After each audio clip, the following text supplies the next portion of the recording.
Kailangan natin siyang i-reset. So, nasa ba yung reset nito? Wala naman siyang butas dito. Sipatin natin mabuti. Baka meron dito sa block. Wala naman siya. Butas ba yun? Ito? Hindi.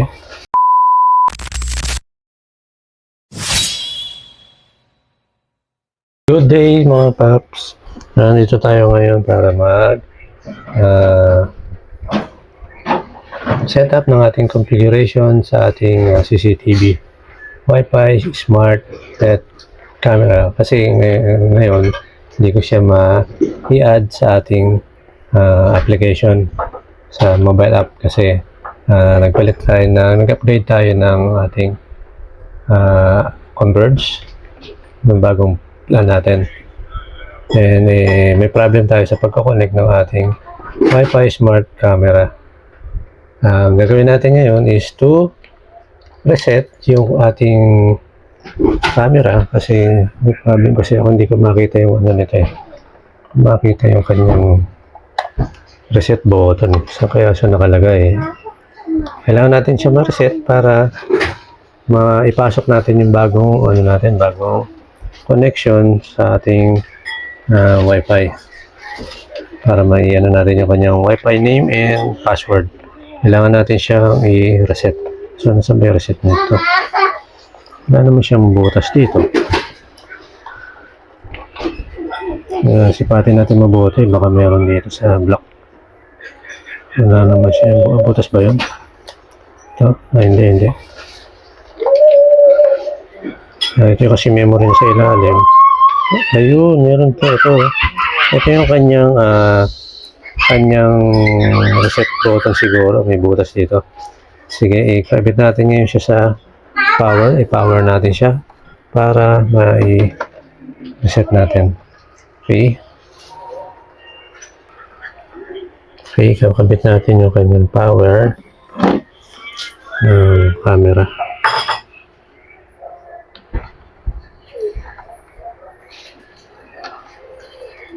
Yeah.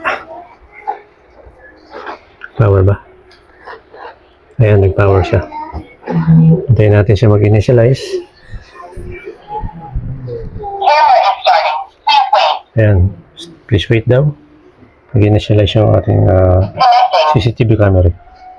Then, nag-prepare na rin tayo ng ating panundot para sa kanyang reset button.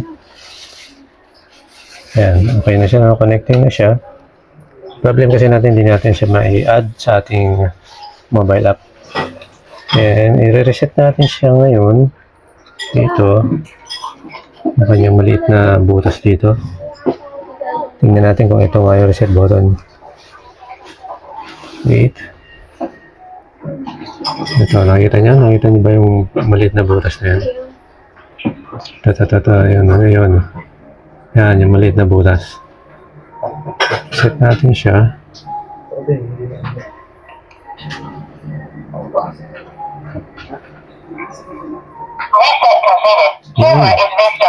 Okay, yun nga yung kanyang reset button, reset and hold. Hintayin lang natin siya, no? Kaya ang gagawin natin next, after natin ma-reset is i-add na natin siya sa ating mobile app application. Ayan, starting na yung ating camera. Baba mo natin. I-initialize siya ulit. Please scan the QR code on the camera and wait for the connection. Okay, done na yung kanyang initialization. Then, punta na tayo ngayon sa ating app. Sa app, para i-configure natin yung ating, may add natin yung ating device doon sa ating mobile app.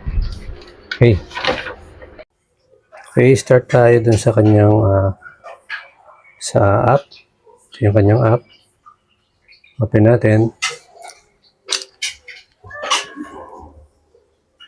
Okay, makikita nyo dito, meron na tayong dinilit na natin yung device natin. Then meron tayong na-detect na device nearby. Close muna natin ito para manually natin siyang i-add yung kanyang camera. Punta lang tayo dito sa add device. Yan, click natin. Then, hanapin natin yung kanyang QR code.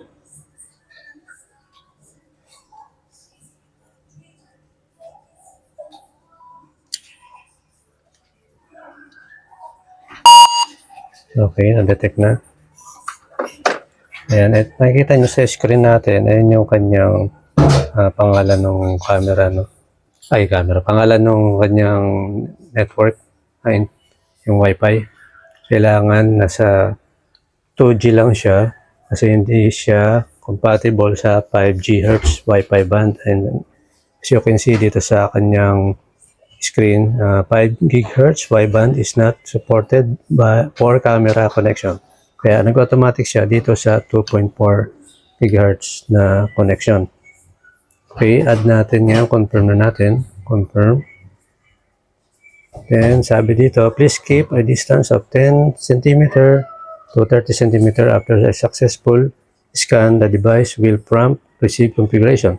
Okay, itong QR code na nasa screen natin is itapat natin sa kanyang camera lens. Hintayin lang natin siya hanggang sa ma-configure niya yung kanyang setting.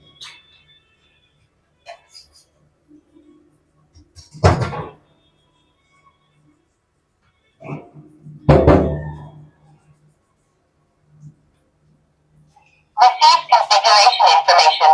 Yan, narinig nyo, receive configuration information. Connecting. Connecting. Network connected.